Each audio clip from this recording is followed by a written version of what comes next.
बोलो भारत माता की, कांग्रेस पार्टी की, सोनिया गांधी की, मल्लिकार्जुन खड़गे की, राहुल गांधी की, सिद्धरामैया की।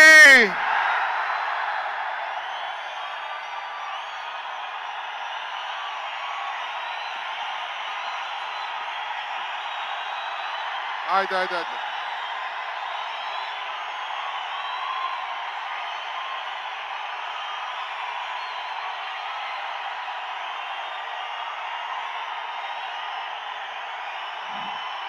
ಆಯ್ತು.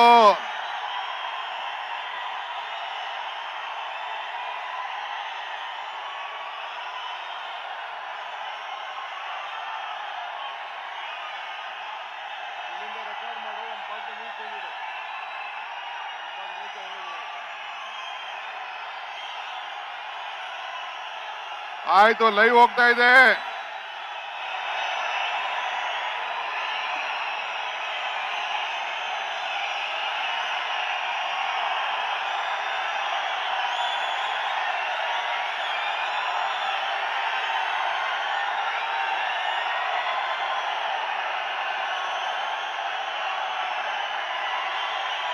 ಆಯ್ತಾಯ್ತು ಆಯ್ತು, ಬಂದವಳೆ. ವೇದಿಕೆಯಲ್ಲಿರುವಂತ ನಮ್ಮ ರಾಜ್ಯದ ಮುಖ್ಯಮಂತ್ರಿಗಳಂತ ಸಿದ್ದರಾಮಯ್ಯ ಸಾಹೇಬ್ರೆ, ನಮ್ಮ ಎಐಸಿಸಿಯ ಪ್ರಧಾನ ಕಾರ್ಯದರ್ಶಿಗಳು, ನಮ್ಮ ಸರ್ಕಾರವನ್ನ ತರಲಿಕ್ಕೆ ನಮಗೆಲ್ಲ ಮಾರ್ಗದರ್ಶನವನ್ನು ಕೊಟ್ಟಂತ ರಾಜ್ಯಸಭಾ ಸದಸ್ಯರು, ಹಿರಿಯರಾದಂತ ರಣದೀಪ್ ಸಿಂಗ್ ಸುರ್ಜಿವಾಲಾರವರೇ, ವೇದಿಕೆಯಂತ ನಮ್ಮ ಗೃಹ ಸಚಿವರೇ, ಎಲ್ಲ ಹಿರಿಯ ನನ್ನ ಮಂತ್ರಿಮಂಡಲದ ಎಲ್ಲ ನನ್ನ ಸಹೋದ್ಯೋಗಿಗಳೇ, ನಮ್ಮ ಶಾಸಕ ಮಿತ್ರರೇ, ಲೋಕಸಭಾ ಸದಸ್ಯಗಳೇ, ನಮ್ಮ ಕೆಪಿಸಿಸಿ ಎಲ್ಲ ನಮ್ಮ ಕಾರ್ಯಾಧ್ಯಕ್ಷಗಳೇ, ಪದಾಧಿಕಾರಿಗಳೇ, ಜಿಲ್ಲಾ ಅಧ್ಯಕ್ಷಗಳೇ, ಮಾಜಿ ಶಾಸಕರುಗಳೇ, ಮುಖ್ಯವಾಗಿ ಈ ಬೃಹತ್ ಐತಿಹಾಸಿಕ ಸಮಾವೇಶಕ್ಕೆ ಪಾಲ್ಗೊಂಡು ಇಡೀ ದೇಶಕ್ಕೆ ಒಂದು ದೊಡ್ಡ ಸಂದೇಶವನ್ನ ಕಳಿಸ್ತಾ ಇರುತ್ತ ಎಲ್ಲ ಕಾರ್ಯಕರ್ತರೇ, ಬಂಧು ಭಗಿನಿಯರೇ, ಸೋದರ ಸೋದರಿಯರೇ ಮತ್ತು ಮಾಧ್ಯಮ ಮಿತ್ರರೇ, ಈ ದಿನ ಸ್ವಲ್ಪ ಶಾಂತಿ ಇರಬೇಕು. ನಾನೇನು ಹೇಳ್ತೀನಿ ಕೇಳಬೇಕು. ಕೆಂಗೇರಿ ಬಿಡದಿಯಿಂದ ಹೇಳ್ಕೊಂಡು ಬಂದಿದ್ದೀನಿ ಮೈಸೂರು ಗಂಟ. ಯಾರು ಗಲಾಟೆ ಮಾಡದೆ ಕೇಳೋರೆ, ಈಗೂ ಕೇಳಬೇಕು. ಈ ದಿನ ಸ್ವಲ್ಪ ತಾಳ್ಮೆಯಿಂದ ಇರೋ, ಕೈ ಮುಗಿದ್ದೀನಿ, ಸುಮ್ಮನೆ ಇರಬೇಕು. ಈ ದಿನ ಬ್ರಿಟಿಷರ ವಿರುದ್ಧ ಆಗಸ್ಟ್ 9ನೇ ತಾರೀಕು ಕ್ವಿಟ್ ಇಂಡಿಯಾ ಚಳವಳಿಯನ್ನ ಮಹಾತ್ಮ ಗಾಂಧೀಜಿಯವರ ನಾಯಕತ್ವದಲ್ಲಿ ನಡ್ಕೊಂಡು ಬಂತು. ಅಂದು ಬ್ರಿಟಿಷರ ವಿರುದ್ಧ ಹೋರಾಟವನ್ನು ನಾವು ಮಾಡಿದೋ. ಇದೇ 9ನೇ ತಾರೀಕು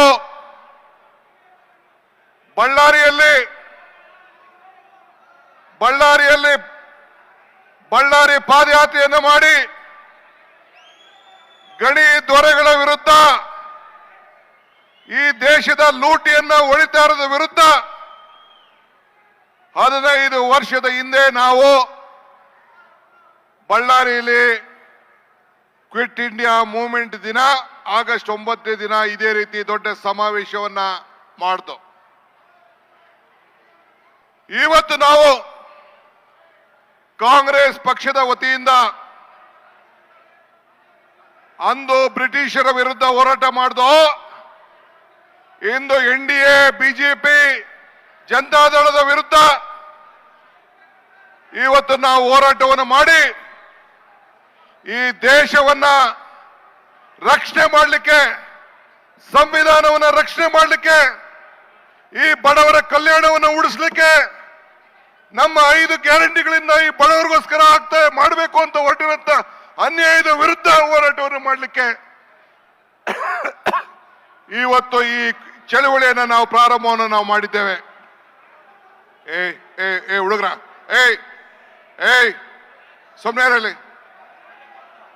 ಸೊಮ್ನೇರಲ್ಲಿ ಕಾರ್ಯಕರ್ತರು, ಆ ಮೀಡಿಯಾ ಅವ್ರು ತೊಂದರೆ ಮಾಡಬೇಡಿ.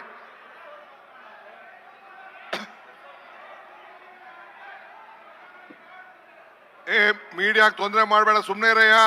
ಅವ್ರು ಹೊರಗಡೆ ಕಳ್ಸ್ತಾ ಇದ್ದಾರೆ, ನೀನ್ ಕೈ ಮುಗಿದೀನಿ, ಸುಮ್ಮನೆ ಇರೋ, ನೀನ್ ಕೈ ಮುಗಿತೀನಿ. ಪಾಪ ಅವರೆಲ್ಲ ಹೊರಗಡೆ ದೇಶಕ್ಕೆ ಕಳಿಸ್ತಾ ಇದ್ದಾರೆ, ಸುಮ್ಮನೆ ಇರು. ಒಂದು ಈ ಸಂದರ್ಭ ಹೇಳಲಿಕ್ಕೆ ಬಯಸ್ತಾ ಇದ್ದೇನೆ, ಈ ಪಾದಯಾತ್ರೆ ಜನತಾದಳದವರು ಬಿಜೆಪಿಯವರು ಸೇರಿ ಮಾಡ್ತಾ ಇದ್ದಾರೆ. ಪಾದಯಾತ್ರೆ ಅಲ್ಲ ಇದು. ಅವರ ಏನು ಈ ಒಂದು ಪಾದಯಾತ್ರೆ ಮಾಡ್ತಾ ಇದ್ದಾರೆ,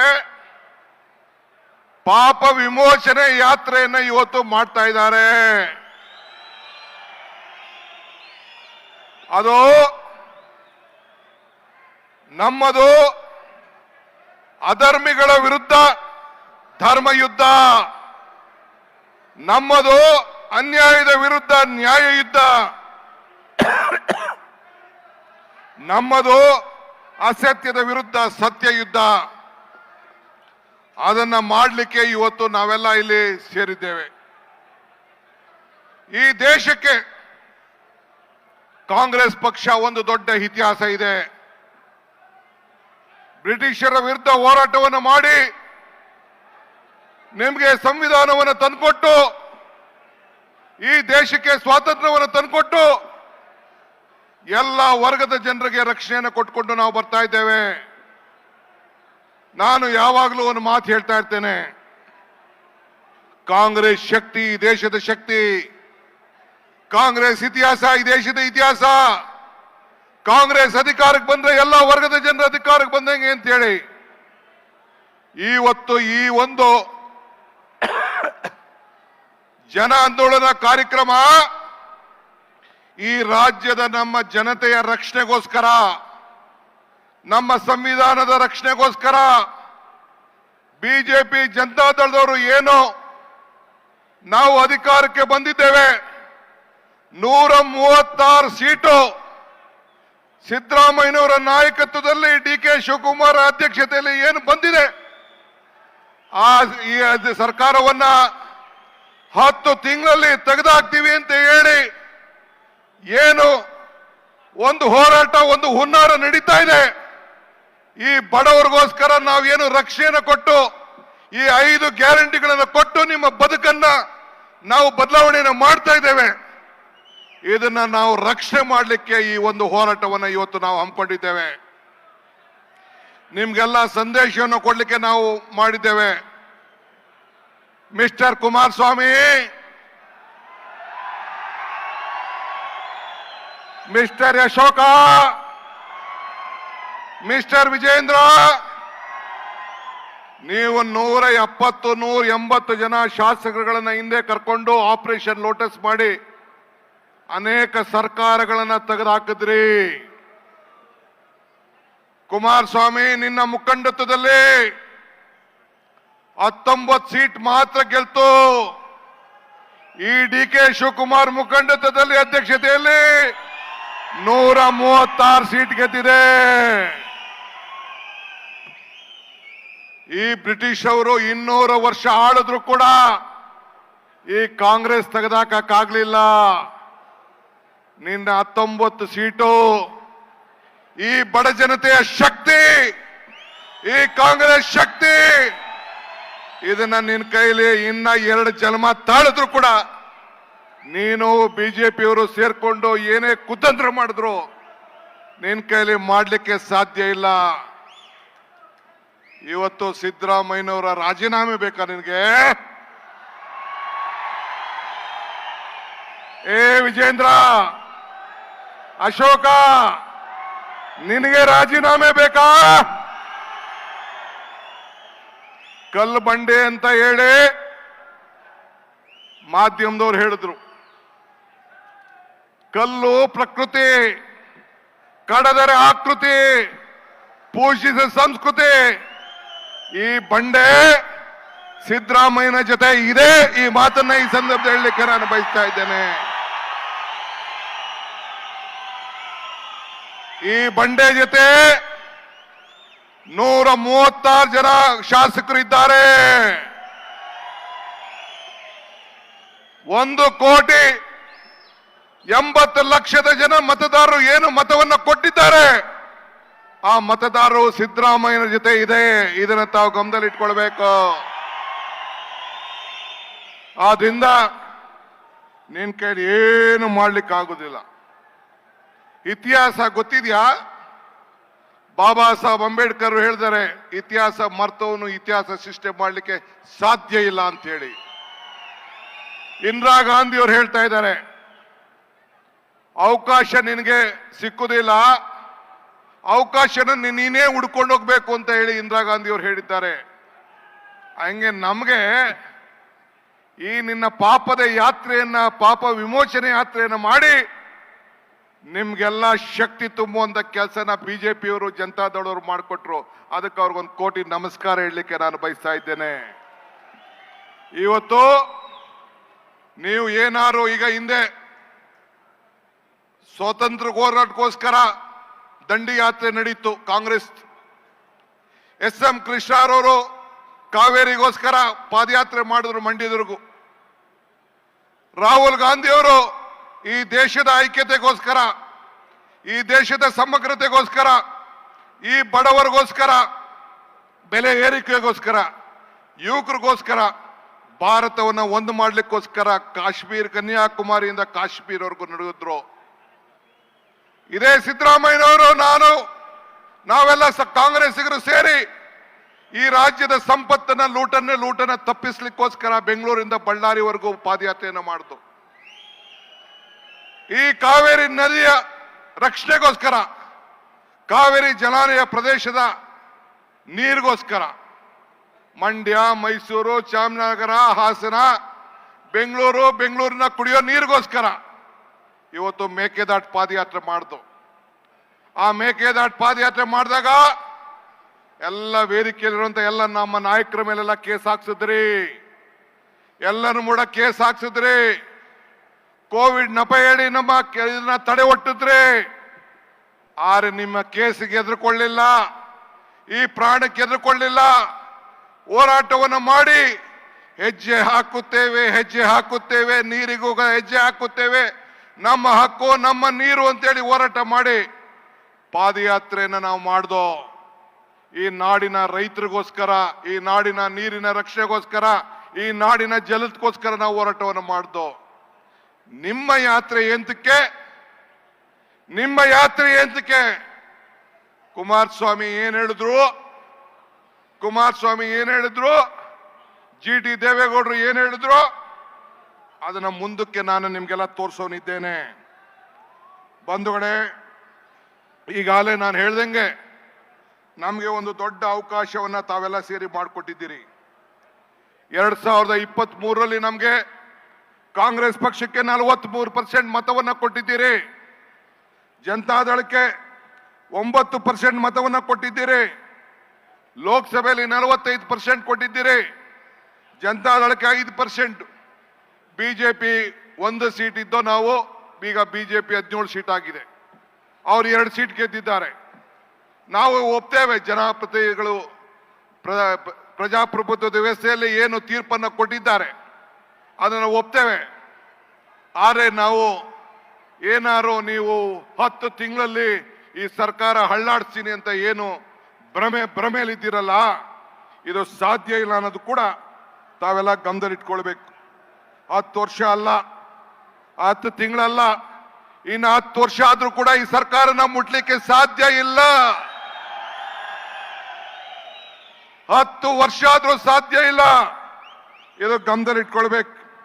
ಇವತ್ತು ಬಂಧುಗಳೇ, ನಾನು ಹೇಳೋದಿಷ್ಟೇ, ಇವತ್ತು ಒಂದು ಮೂಢ ಹಗರಣದ ಗಮನದಲ್ಲಿ ಇಟ್ಕೊಂಡು ಮುಖ್ಯಮಂತ್ರಿ ರಾಜೀನಾಮೆ ಕೊಡಬೇಕು ಅಂತ ಹೇಳಿ ಬಂದಿದ್ದೀರಿ. ಏನ್ ಮೂಢ ಹಗರಣ ಏನ್ ನಡೆದಿದೆ? ನಾವೆಲ್ಲ ಮಾನವೀಯರು. ಇವತ್ತು ಪಾರ್ವತಿ ಸಿದ್ದರಾಮಯ್ಯನವರ ಧರ್ಮಪತ್ನಿ, ಆ ಹೆಣ್ಣು ಮಗಳಿಗೆ ಅವ್ರ ಅಣ್ಣ ಒಂದು ಜಮೀನನ್ನ ಖರೀದಿ ಮಾಡಿಬಿಟ್ಟು ಅರ್ಶನ ಕುಂಕುಮಕ್ಕೋಸ್ಕರ ಹೆಣ್ಮಕ್ಳಿಗೆ ಒಂದು 3 ಎಕರೆ ಜಮೀನನ್ನ ಕೊಡ್ತಾರೆ. ಬರೀ 3 ಎಕರೆ ಜಮೀನನ್ನ ಕೊಡ್ತಾರೆ. ಮೂಡಾರವರು ಅಕ್ರಮವಾಗಿ ಆ ಜಮೀನನ್ನ ಒತ್ತಾಯಿಸ್ಕೊಳ್ತಾರೆ. ನೀವು ನಿಮ್ಮ ಮನೆ ಹೆಣ್ಮಕ್ಳಿಗೆ, ನಿಮ್ಮ ತಂಗಿದಿರ್ಗೆ, ನಿಮ್ಮ ಅಕ್ಕದಿರ್ಗೆ ಏನೋ ದುಡ್ಡು, ಚಿನ್ನನೋ, ಕಾಸೋ, ಜಮೀನೋ ಕೊಡ್ತೀರಿ. ತನ್ನ ಕುಟುಂಬವನ್ನ ರಕ್ಷಣೆ ಮಾಡ್ಕೊಳ್ಳಿಕ್ಕೆ ಆ ತಾಯಿ ಕಾಪಾಡಿಕೊಂಡು ಕುಡ್ಕೆಯಲ್ಲಿ, ಮಡಕೆಯಲ್ಲಿ, ಬ್ಯಾಂಕಲ್ಲಿ ಇಟ್ಕೊಂಡು ಆ ಮಕ್ಕಳನ್ನ ರಕ್ಷಣೆ ಮಾಡ್ಕೊಳ್ಳಿಕ್ಕೆ ಇರೋದು ನಮ್ಮ ಭಾರತೀಯ ಸಂಸ್ಕೃತಿ, ಅದು ನಮ್ಮ ಧರ್ಮ. ಅದಕ್ಕೆ ಹೆಣ್ಣುಮಗಳು ಆ ಜಮೀನನ್ನ ಇಟ್ಕೊಂಡು ಕಾಪಾಡಿಕೊಂಡು ಬಂದಿರ್ತಾಳೆ. ಪಾಪ ಸಿದ್ದರಾಮಯ್ಯನವರು ಬೆಂಗಳೂರಿನಲ್ಲಿ ರಾಜಕಾರಣ ಮಾಡ್ತಾ ಇದ್ದಾರೆ, ರಾಜ್ಯದ ಉದ್ದಗಲೂ ಕೂಡ ಹೋರಾಟ ಮಾಡ್ತಾ ಇದ್ದಾರೆ. ಆಮೇಲೆ ಅವ್ರಿಗೆ ಗೊತ್ತಾಗ್ತದೆ ನನ್ನ ಧರ್ಮ ಪತ್ನಿಗೆ ಅವ್ರ ಅಣ್ಣ ಒಂದು 3 ಎಕರೆ ಜಮೀನನ್ನು ಕೊಟ್ಟಿದ್ದಾರೆ ಅಂತೇಳಿ. 3 ಎಕರೆ ಜಮೀನನ್ನು ಕೊಟ್ಟಿದ್ದಾರೆ. ಸರ್ಕಾರದವರು ಒತ್ತುವರಿ ಮಾಡ್ಕೊಂಡಿದ್ದಾರೆ. ಅಕ್ವಿಷನ್ ಮಾಡ್ಕೊಂಡಿಲ್ಲ. ಸರ್ಕಾರದವರು ಅಕ್ವಿಷನ್ ಮಾಡ್ಕೊಂಡಿಲ್ಲ. ಡಿನೋಟಿಫಿಕೇಶನ್ ಆಗಿದ್ದಂತ ಜಮೀನನ್ನ ಸರ್ಕಾರದವರು ಈತ ಖರೀದಿ ಮಾಡಿಕೊಂಡು ಆ ಅಕ್ಕಂಗೋ ತಂಗಿಗೋ ಜಮೀನನ್ನ ಕೊಟ್ಟಿದ್ದಾರೆ. ಆ ಜಮೀನನ್ನ ಕೊಟ್ಟದ್ದನ್ನ ಸರ್ಕಾರಕ್ಕೆ ಹೋಗಿ ನನ್ನ ಜಮೀನನ್ನ ನನಗೆ ಕೊಡಿ ವಾಪಸ್ಸು ಅಂತ ಕೇಳ್ಕೊಳ್ತಾ ಇದ್ದಾರೆ. ಪಾರ್ವತಿಯವರು ಕೇಳ್ಕೊಂಡದನ್ನ ಸರ್ಕಾರ ತೀರ್ಮಾನ ಮಾಡಿ, ಇಲ್ಲಮ್ಮ 100ಕ್ಕೆ 100 3 ಎಕರೆ ಕೊಡಿ, 3 ಎಕರೆ ತಗೊಂಡಿದ್ದೀರಿ, 3 ಎಕರೆ 19 ಕುಂಟೆ ಕೊಡಿ ಅಂತ ಕೇಳ್ತಾರೆ. ಆಗುದಿಲ್ಲ ಅಮ್ಮ, ಕಾನೂನು ಈ ರೀತಿ ಇದೆ, ದಯವಿಟ್ಟು 3 ಎಕರೆ ಸರಿಯಾಗಿ ನನ್ನಂತವನಾಗಿದ್ರೆ ನಂದು ಹೋರಾಟ ಬೇರೆ ಇರೋದು. ಆದ್ರೆ ಪಾಪ ಹೆಣ್ಮಗಳು ಅರ್ಧ ಜಮೀನ್ಗೆ ಮೂಡಾರವ್ರೇನೋ ಅಗ್ರಿಮೆಂಟ್ ಮಾಡ್ಕೊಂಡ್ರು ಅಂತೇಳಿ ಅಗ್ರಿಮೆಂಟ್ ಮಾಡಿಕೊಟ್ಟು ನಯವಾಗಿ ಅವ್ರಿಗೆ ಟ್ರಾನ್ಸ್ಫರ್ ಮಾಡಿಕೊಡ್ತಾರೆ. ಸರ್ಕಾರಕ್ಕೆ ಮಾಡಿಕೊಟ್ಟು ನೀವು ಎಲ್ಲಿ ಜಮೀನು ಕೊಡ್ತೀರೋ ಕೊಡಿ ಅಂತ ಕೇಳ್ತಾರೆ. 14 ಸೈಟ್ ಕೊಟ್ಟಿದ್ದಾರೆ. ಸರ್ಕಾರದವರು ಮೂಡಾರದವರು ಒತ್ತುವರಿ ಮಾಡ್ಕೊಂಡವ್ರು ಅವರು. ಈಗ ನೀವು ನಿಮ್ಮ ಜಮೀನು, ನಿಮ್ಮ ಪಕ್ಕದಲ್ಲಿ ಯಾವ್ದಾದ್ರು ಜಮೀನು ಯಾರು ಒತ್ತುವರಿ ಮಾಡ್ಕೊಂಡ್ರೆ ಸುಮ್ಮನೆ ಇರ್ತೀರಾ? ಓಲೆ ಪಾರ್ವತಿ ಅಕ್ಕ ಯಾವ್ದಾದ್ರು ಜಮೀನ್ಗೆ ಒತ್ತುವರಿ ಮಾಡ್ಕೊಂಡು ಹೋಗಿದ್ರಾ? ಯಾರು ಕಳ್ತನ ಮಾಡಿದ್ರಾ? ಯಾವುದು ಇಲ್ಲ. ನನ್ನ ಜಮೀನಿಗೆ ಒತ್ತುವರಿ ಮಾಡ್ಕೊಂಡಿರೋದಕ್ಕೆ ನನಗೆ ಕೊಡಿ ಅಂತ ಕೇಳಿ ಸರ್ಕಾರದವರು ಒಂದು 50-50 ಅಂತ ಮಾಡಿ ಒಂದು 38,000 ಅಂದ್ರೆ 1,60,000 ಅಡಿ ಹೋಯ್ತು. 38,000 ಅಡಿ ಸೈಟ್ ಅನ್ನ ಡೆವಲಪ್ಡ್ ಸೈಟ್ ಅಂತ ಕೊಟ್ಟಿದ್ದಾರೆ. ಏನ್ ತಪ್ಪಿದೆ? ಏನ್ ಮಾಡಬಾರ್ದು ಮಾಡಿದೆ? ಏನ್ ಮುಖ್ಯಮಂತ್ರಿಗಳು ಏನಾದ್ರು ಸಿದ್ದರಾಮಯ್ಯನವರು ನನ್ನ ಹೆಂಡತಿಗೆ ಈ ಜಮೀನನ್ನ ಬರ್ಕೊಡಿ ಅಂತ ಹೇಳಿ ಏನಾದ್ರು ಬರ್ದಿದಾರಾ? ಆದೇಶ ಮಾಡಿದಾರಾ? ಅಧಿಕಾರ ದುರುಪಯೋಗ ಮಾಡ್ಕೊಂಡಿದ್ದಾರಾ? ಏನು ಇಲ್ಲ. ಓಲಿ ಆಯ್ತಪ್ಪ, ಏನಾದ್ರು ತಪ್ಪು ಮಾಡಿದ್ದ ಆಗ್ಬರಲ್ಲ. ಇದನ್ನ ಯಾವ ಕಾಲದಲ್ಲಿ ಕೊಟ್ರಿ? ಬೊಮ್ಮಾಯಿಯವರೇ, ನೀನೇ ಮುಖ್ಯಮಂತ್ರಿ ಆಗಿದ್ದಾಗ, ಬೈರತಿ ಬಸವರಾಜ್ ಮಂತ್ರಿ ಆಗಿದ್ದಾಗ, ಸುರೇಶನ್ ಕಾಲದಲ್ಲ, ಸಿದ್ದರಾಮಯ್ಯನವ್ರ ಕಾಲದಲ್ಲ, ಇದಕ್ಕೆ ಒಂದು ಸೈಟ್ ಅನ್ನ ಕೊಟ್ಟಿದ್ದಾರೆ. ಏನ್ ಇದನ್ನ ತೆಗೆದುಕೊಂಡು ನಿಮ್ಮ ತಟ್ಟೆಲಿ ಯಗಣಗಳಿವೆ, ನೋಣ ಅಲ್ಲ, ಯಗಣಗಳಿವೆ. ಆ ಯಗಣ ಈಗ ಇದರಲ್ಲಿ ಅಸೆಂಬ್ಲಿಲಿ ಸಿದ್ದರಾಮಯ್ಯನವರು ಹೇಳಿದ್ರು 25 ಹಗರಣಗಳು, ಬೋವಿ ಹಗರಣ, ಯಡಿಯೂರಪ್ಪನ ಹಗರಣ, PSI ಹಗರಣ, ಹಿಂಗೆ ದೊಡ್ಡ ಪಟ್ಟಿ ಇದೆ. ನಮ್ಮ ಮಂತ್ರಿಗಳು ಕೆಲವೆಲ್ಲ, ಪರಮೇಶ್ವರ್ ಅವರೆಲ್ಲ ಕೆಲವು ಬಿಡಿಸಿ ಹೇಳ್ತಾರವೆಲ್ಲ. ಬಿಟ್ಕಾಯಿನ್ ಹಗರಣ, ಮೈನಿಂಗ್ ಹಗರಣ ನಿನ್ನೆ ಮೊನ್ನೆಯಿಂದ ತೋರಿಸ್ತಾ ಇದ್ದಾರೆ. ಏನ್ ಬಹಳ ಕ್ಲೀನ್ ಸ್ವಾಮಿ ಅಂತೆ ಕುಮಾರಸ್ವಾಮಿ, ಬಹಳ ಕ್ಲೀನ್ ಅಂತೆ, ಬಹಳ ಕ್ಲೀನ್ ಸ್ವಾಮಿ ಅಂತೆ. ನನಗೆ ಗೊತ್ತಿಲ್ಲ. ಮೊನ್ನೆ ಆಫೀಸರ್ಗಳು ಕೇಳಿದೆ ಏನಪ್ಪಾ ಅಂತ ಅನ್ಬಿಟ್ಟು, ಒಂದು 50 ಡಿನೋಟಿಫಿಕೇಶನ್ ಕೇಸ್ಗಳು, 50. ತತ್ತಿನಿ ಅಣ್ಣ, ತತ್ತಿನಿ, ಈಗ ಬೇಡ. ಯಾರು ಹೇಳ್ತಾ ಇದ್ರು ಟಿವಿಲಿ, ನನ್ಗೆ ಗೊತ್ತಿಲ್ಲ, ನಾನು ಇನ್ನ ನೋಡ್ಲಿಲ್ಲ. ಇಲ್ಲೇ ನಿಮ್ಮ ಕಡೆ ಹೋರಾಟ ಮಾಡ್ಕೊಂಡು ಬರ್ತಾ ಇದೆ. ಎಲ್ಲ ದೊಡ್ಡ ಗವರ್ನರ್ಗೂ ಬರ್ದವ್ರಂತೆ ಲೋಕಾಯುಕ್ತದವರು. ಅವೆಲ್ಲ ಆಮೇಲೆ ಚರ್ಚೆ ಮಾಡ್ತೀನಿ, ಈಗೆಲ್ಲ ಚರ್ಚೆ ಮಾಡ್ತೀನಿ. ಸೊ ಹಂಗೆ ನಿಂದು ಬರೀ ಯೂ ಟರ್ನ್ ಮಾಡಿಕೊಂಡು ಜನರಿಗೆ ಬಿಜೆಪಿಯವರು ಸೇರಿ, ಅಲ್ಲ ವಿಜೇಂದ್ರ, ನಿಮ್ಮಪ್ಪ ಯಾಕೆ ರಾಜೀನಾಮೆ ಕೊಟ್ರು, 2 ಬಾರಿ ನಿಮ್ ತಂದೆ ಯಾಕೆ ರಾಜೀನಾಮೆ ಕೊಟ್ರು, ಫಸ್ಟ್ ಅದು ನೀನ್ ಲೆಕ್ಕ ಇಡಬೇಕು. ಇಲ್ಲಿ ನಾಳೆ ಮೈಸೂರಲ್ಲಿ ಬಂದು ಇದೇ ವೇದಿಕೆಯಲ್ಲಿ ಭಾಷಣ ಮಾಡ್ತೀಯಲ್ಲ, ನೀನು ವಿದೇಶಕ್ಕೆ ಲಕ್ಷ್ಮೀ ವಿಲಾಸ್ ಬ್ಯಾಂಕ್ ನಿಂದ ವಿದೇಶಕ್ಕೆ RTGS ಮಾಡಿದ್ಯಲ್ಲ, ಯಾಕೆ ಮಾಡ್ದೆ, ಯಾಕೆ ನಿಮ್ಮಪ್ಪ ಕಣ್ಣೀರ್ ಹಾಕಿದ್ರು, ಇದಕ್ಕೆ ಉತ್ತರ ಹೇಳ್ಬೇಕು ಫಸ್ಟು. ಆಮೇಲೆ ಉತ್ತರ ಹೇಳ್ಬೇಕು. ಉತ್ತರ ಹೇಳ್ಬಿಟ್ಟು ಆಮೇಲೆ ಎಲ್ಲ ಜಾತಿ ಎಲ್ಲ ಧರ್ಮ ರಾಜೀನಾಮೆ ಅಂತೆ. ಯಾವ ರಾಜೀನಾಮೆ, ಯಾರ ರಾಜೀನಾಮೆ, ಯಾರು ರಾಜೀನಾಮೆ ಕೊಡ್ತಾರೆ ಅಂತ ಕಾಲ ತೀರ್ಮಾನ ಮಾಡ್ತದೆ.